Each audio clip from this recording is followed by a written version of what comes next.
L-aħwa Alfred u George De Giorgio u Vince Muscat li jinsabu mixlija bil-qtil ta' Daphne Caruana Galizia jistgħu jibqgħu jinżammu arrestati sa massimu ta' 20 xahar ieħor wara li tlieta filgħodu tqiegħdu uffiċjalment taħt attakkuża u bekk jistgħu jgħaddu ġuri brabta ma' dan l-omiċidju li bħallum 21 xahar ħasad pajjiż.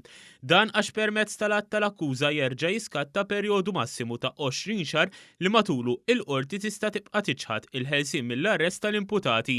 L-att tal-akkuża nħareġ wara li ġiet uffiċjalment fit-tmiem mal-kumpilazzjoni tax-xhieda wara biss 21 xahar mill-qtil ta' Caruana Galizia. L-Avukat Ġenerali qed jakkuża lill-aħwa De Giorgio u lil Muscat b'6 kapi ta' akkuża u qed jitlob li jiġu kkundannati sa qomorhom il-ħabs. Huma qed jiġu mixlija bl-omiċidju ta' Caruana Galizia li ħolqu splużjoni biex joqtluha li kellhom fil-pussess tagħhom splussiv kontra liġi li assoċjaw ruhom ma' persuni biex jagħmlu delitt u li ffurmaw għaqda bil-ħsieb li jagħmlu reat. L-att ta' akkuża ġie ppreżentat it-tlieta filgħodu mill-Assistent Avukat Ġenerali Dr. Filip Gallia Farrugia u l-Avukat Nadia Attart mill-Uffiċċju tal-Avukat Ġenerali. L-aħwa George u Alfred De Giorgio magħrufa bħala ċ-Ċiniż u l-Fulu ta' 56 u 54 sena flimkien ma' Vince Muscat magħruf bħala l-Koħħu ta' 57 sena tresqu l-qorti għall-ewwel darba brabta ma' dan il-każ fil-5 ta' Diċembru ta' sentejn ilu. Huma ġew arrestati fl-4 ta' Diċembru tal-2017, 49 jum biss wara l-qtil, dan f'operazzjoni mmexxija mill-investigaturi ewlenin tad-delitt l-ispetturi Keith Arnaud Kertzara. Tul il-kumpilazzjoni tax-xhieda il-Pulizija resqet il-fuq minn 150 xut.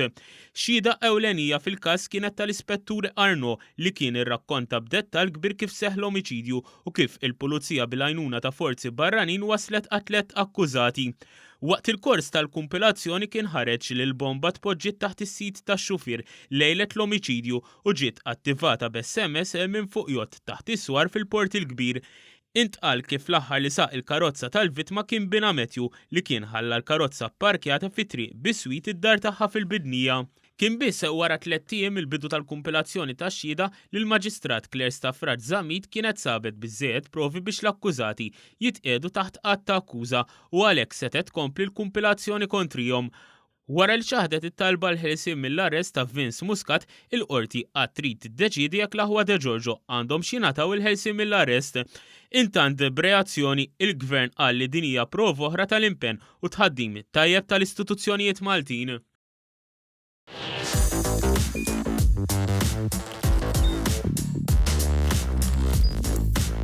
Idħol fuq one.com.mt u hemmhekk tista' tara l-programmi kollha li jxandru fuq One permezz ta' One Play.